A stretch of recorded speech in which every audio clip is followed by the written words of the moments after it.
Desde siempre, el ser humano ha soñado con lugares, ideas o formas de vida perfectos, en muchas ocasiones, para solventar crisis que se han dado, con lo que se intenta buscar no solo una solución adecuada para ello, sino ir más allá y tratar de exprimir al máximo cualquier camino, ya sea viable o no, que sirva para evadir una realidad ciertamente confusa. Esto da lugar a las utopías, entre las que destaca el primer ejemplo de esta, la República de Platón, en la que idealizaba un estado justo y gobernado por filósofos debido a su enorme descontento con los sistemas políticos. Con el paso del tiempo y con la llegada de las otras utopías, como la de Tomás Moro, está abordado también otros ámbitos, como la arquitectura. En la actualidad, y observando los diferentes problemas a los que se enfrenta la sociedad, como son la contaminación, el calentamiento global o la falta de recursos en un futuro próximo, han surgido ciertos proyectos que pretenden enmendar todos esos obstáculos, siendo, sin embargo, irrealizables con la tecnología y los medios disponibles. El origen en sí de la utopía tiene lugar en el año 1516 con la publicación de la obra Utopía por Tomás Moro, en la que crea un lugar geográfico del mismo nombre que el ejemplar, con una sociedad e ideales políticos muy diferentes a los que se solían dar en la época. Sin embargo, la República de Platón es la primera muestra de un sueño idealizado, aunque al ser de carácter filosófico y muy abstracto, Moro inventa su propio país ideal con características inverosímiles, como la inexistencia de la propiedad o un sistema político basado en una democracia primitiva.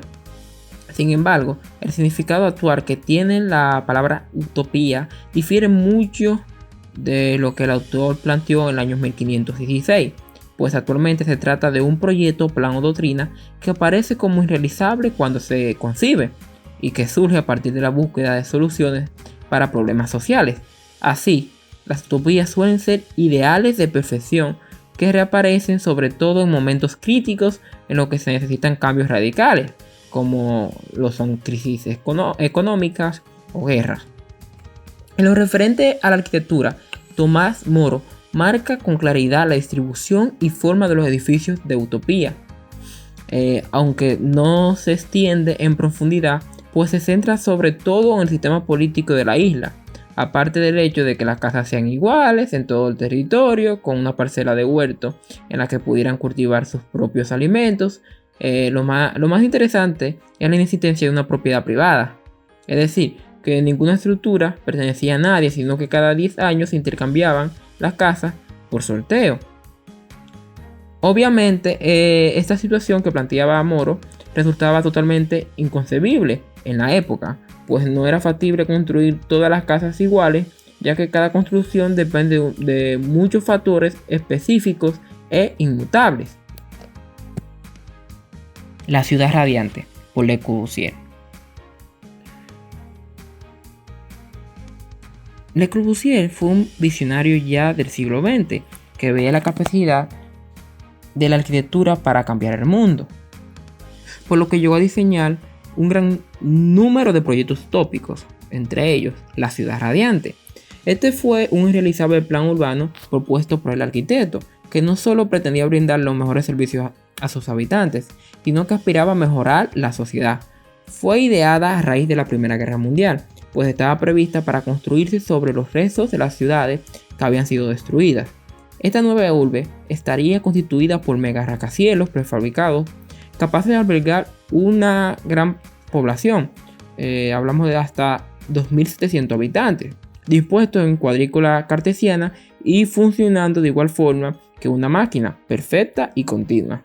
Estos módulos, a lo que le llamó United, harían la función de ciudad, con todos los servicios que ésta puede proporcionar, y entre ellas existirían parques y zonas verdes. Además, la urbe estaría perfectamente organizada por zonas divididas estrictamente según la finalidad, las comerciales, las de negocio, las de entretenimiento, las residenciales, y todas estas se encontrarían conectadas gracias a una amplia red de transporte subterráneo de trenes.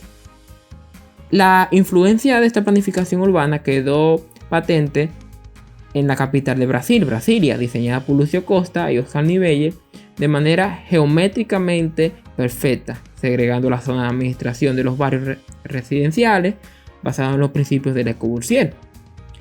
Otros edificios inspirados en la Unité fueron los construidos posteriormente, tanto en Marsella como en Alemania, respondiendo a la escasez de vivienda debido a la posguerra. Sin embargo, estos implicaron grandes problemas que aún hoy en día siguen siendo algunas de las preocupaciones de los planteamientos urbanos. Arcosanti, 1970, por Pablo Soleri. Soleri propuso una reformulación completa de la manera en la que vivimos, pero concibiendo el espacio desde una premisa urbana.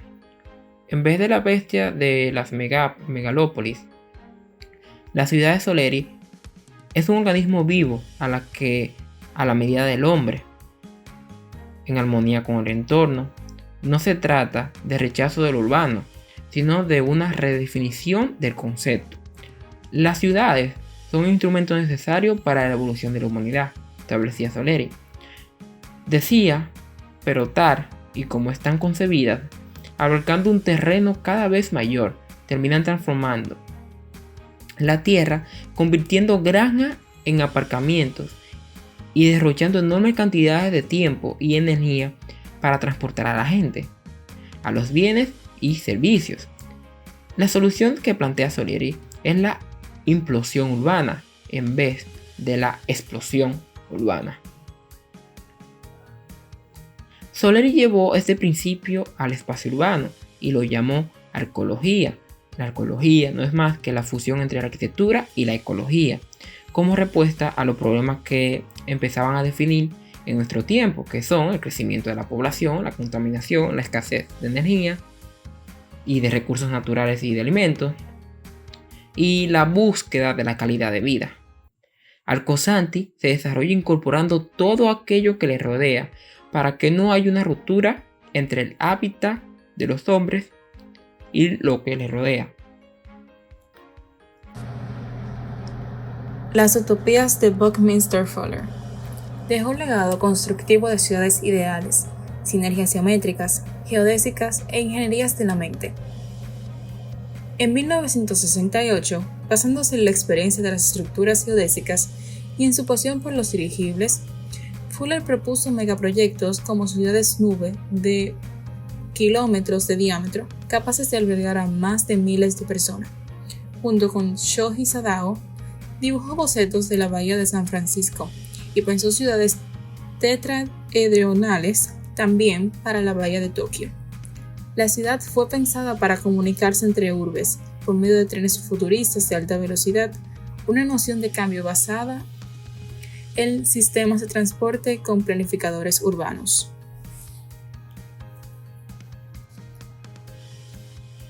Además de los proyectos anteriores de Fuller, hubieron algunos que llegaron a hacerse a cabo, mientras que otros eran tan descabellados que se quedaron simplemente como ideas futuristas. Entre estos están la cúpula sobre Manhattan, 1960, Undersea Island, Somber Lakes, 12 Around One en 1981, el pabellón americano de la Exposición 67 y el Cloud9, una idea completamente futurista y sustentada en la ciencia ficción. Fue la que anunció el inventor Buckminster Fuller a mediados del siglo XX para enfrentar el hacinamiento que en ese entonces era más latente en Tokio. Su idea era construir una especie de ciudades aéreas que funcionaban en esferas que podrían flotar o anclarse a las montañas. Claramente su idea no prosperó, pero se tomó como referencia para el diseño de Zeppelin, con el que se pretendía reordenar el flujo de transporte en el aire. Ciudad Jardín.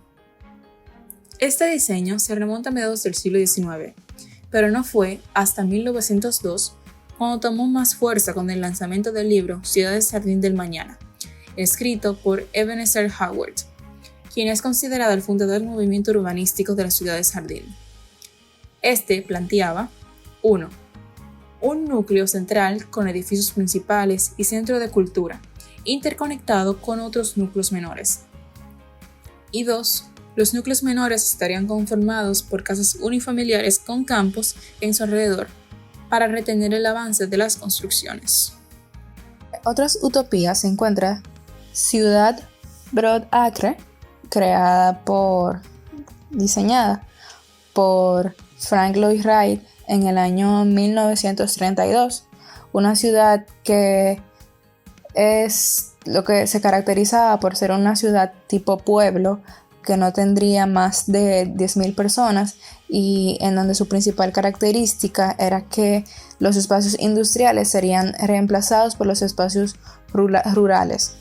Él lo que buscaba en ese diseño de ciudad era una unidad entre el espacio exterior e interior, también implementar materiales naturales y basarse que cada diseño de todas las edificaciones fueran basados en una arquitectura orgánica y, como ya dije, una urbe con baja densidad. Él planeaba, por ejemplo, 4.000 metros cuadrados para cada familia dentro de la zona residencial. Como podemos ver en el diseño urbano, cómo él trata de implementar esa forma orgánica de esos movimientos fluidos en las sendas y en los bordes de las manzanas y los distritos. Dio inicio a lo que fue la renovación de las utopías, en donde a partir de toda esta incertidumbre surgen grupos que trataban de explotar su imaginación para crear un futuro súper utópico para las personas. Es decir, aquí surge Archigram y el metabolismo japonés, en donde apuestan más que a la construcción de ideas realistas, a poder trabajar y explotar su imaginación. Asimismo, el grupo Archigram, donde su nombre traduce arquitectura más telegrama, que era por donde comunicaban sus ideas, es un estudio formado por 6 arquitectos en 1960 que comenzaron a desarrollar una serie de proyectos inverosímiles e irrealizables, como ya hemos estipulado anteriormente, ya que era más para explotar sus ideas que para ser construibles, en donde ellos planteaban la combinación entre el cambio social y los avances tecnológicos, ya que ellos apostaban que el uso de la tecnología y ese cambio constante de la sociedad era el futuro inevitable de la sociedad y la manera en que se iba a mejorar la situación en que se vivía. También planteaban una arquitectura desde el funcionalismo, es decir, que no había ningún detalle ni ningún accesorio extra que fuera inservible o disfuncional, y también defendían la movilidad y la maleabilidad, ya que ellos estaban muy conscientes del constante cambio que atraviesa cualquier sociedad. Entre sus proyectos desarrollados durante en ese estudio se encuentra The Walking City, The Plug-in City, The Instant City, donde cada una estaba basada en la manera en que éstas iban a funcionar y tratando de plantear una situación súper utópica, súper futurista, de la manera en que las personas deberían vivir próximamente. Entonces eso es todo. Aquí les presentamos las referencias en donde pudimos sacar toda esta información que le acabamos de presentar. Muchísimas gracias.